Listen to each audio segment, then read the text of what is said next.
Hi everyone, Letty here. Welcome to day 18 of my Christmas in July crafty series. Today I'm going to be using the Photo Play 12x12, the Muttcracker, and this is a part 1 of 2-part series. So welcome back everyone. For hashtag PPP Christmas in July, I am using Photo Play's the Muttcracker. It was a pack I had previously picked up at Tuesday morning. It's a 12x12 paper pack, so it has 12x12 sheets with some cut-aparts, as well as a sticker sheet. Here's the look at the sticker sheet.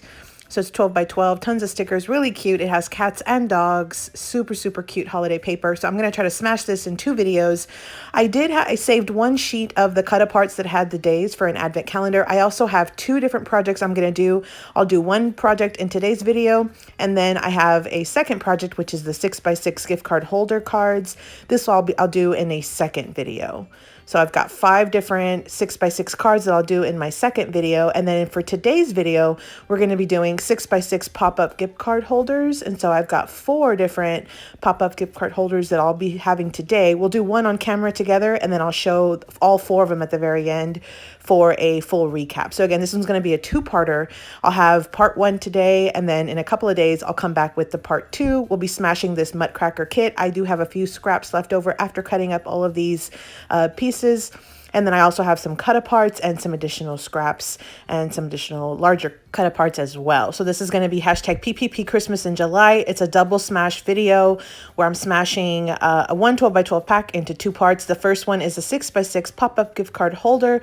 I am going to be making 4 of them. I do have my card base, which is just 6 inches by 12 inches folded in half.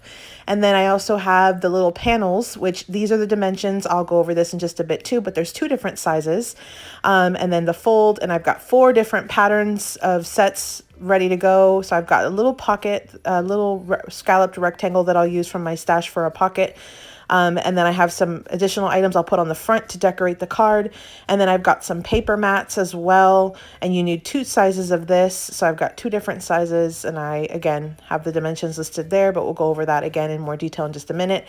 You'll need some larger mats, which are 5 3/4 by 5 3/4. And you do need 3 of them. You could technically do 4 if you put 1 on the very back of the card, but you really need 3. So I'll show you how this is going to come together. We're going to make 1 of these on camera. I'm going to do the rest of the 3 off camera, and then we'll do a full recap at the very end. Okay, so let's dive into today's project. I've already done the 3 pop-up cards off camera. This is what they'll look like. This is just a little sample. It is a pop-up mechanism, so when you open the card, it sort of pops out at you. You have a place to write. I also added a little rectangle on one of the pockets just to make a little gift card holder. We're going to do one of these together today on camera.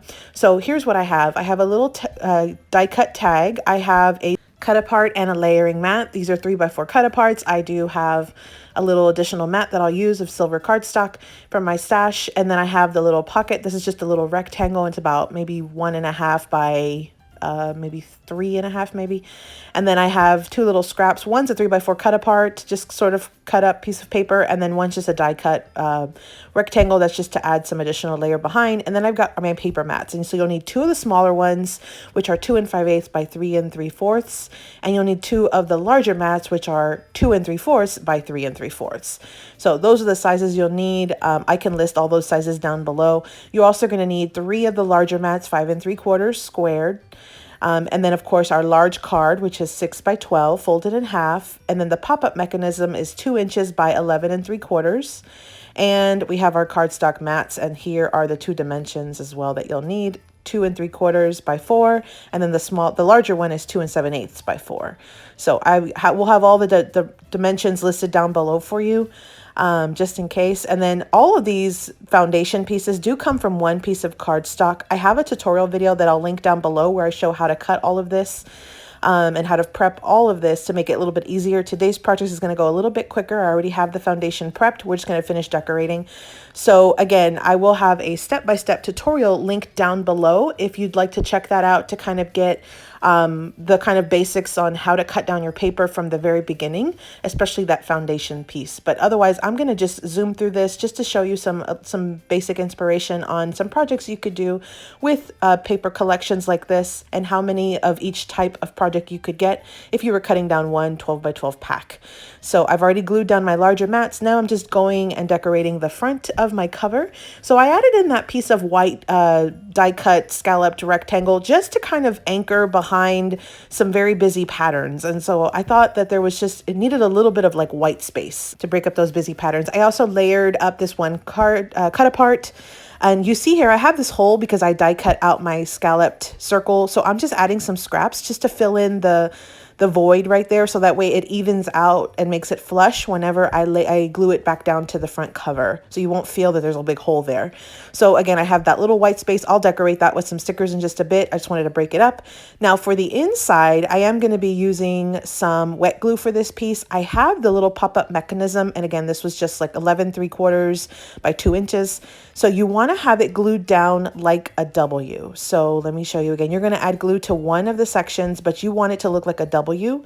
And then add it to that front section. So I'm going to add it to the back section of that W. And then I'm going to go ahead and glue it down about 1 inch from the top segment right inside that green section of the cardstock. So right inside the cardstock, glue it down about 1 inch, and then go ahead and add glue to the back.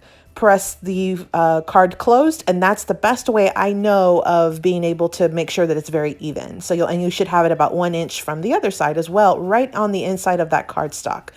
So, and then what I'm going to do is I'm going to just mat all of my 4 panels. And again, I do have a much slower tutorial going step by step on this project, which I will link down in the description box below for you in case I'm going just a little too fast. Today's project, because I had already done it in the past, I just wanted to kind of bring it back to light and just show this is just a super fun project that you can make and how it can turn out and how many you can make with this one type of pack. And so I do have a much slower tutorial that I'll link down below for you. So I'm gluing on the tag, and then I'm just making a pocket with this additional little rectangle. So now the last step is just to glue all your pieces into your pop-up mechanism card. And so what I do recommend is adding the glue to the little 2-inch strip. Just so it's a lot easier. You can control where the glue is going, and then you just glue down your little cut aparts. So just like this, I'm adding glue to each of the little segments. I am double checking it, just like auditioning it to make sure that I don't need to cut my cut apart or my cardstock any further, just to make sure. And then I do remove any excess glue. And that's basically our finished card. So I will come back and I'll add some additional decoration with the stickers, and you have a place to write. You have a gift card holder. Again, I'll come back and finish off decorating with whatever remaining stickers that I have left from the collection. And then we'll do a full recap up next. Okay, so hashtag PPP Christmas in July. I'm using Photoplay's The Muttcracker collection. It's a 12 by 12 paper pad pack that I picked up at Tuesday morning. And today's project was 6 by 6 pop-up gift card holders. And so here's what they look like. This is the one we did on camera. I did add some stickers. This is decoration. I added an additional sticker right here. I added a gift card just to show you as the example. You can write your little sentiment on that little tag. It does stand up. These are such fun showstopper projects. I highly encourage you to try this. Again, I'll link my previous tutorial where I go a little bit slower down in the description box below, so you can get all of the information you need to make this project if I went a little too fast in today's. Here's the second one that I made. I think I had already showed you that one. And then here's the third one. Super fun. I just used up all the stickers that I had. And again, this is going to be a 2-part series where I'll use up the rest of this paper pack in the next video. Again, this was a 6 by 6 pop-up gift card holder for hashtag PPP Christmas in July. Make sure you check out the part 2 in another day or so. Thanks for watching, everyone. I hope you're enjoying this crafty series. Here's a link to my Christmas playlist so you can get even more crafty inspiration for Christmas projects. Happy holiday crafting.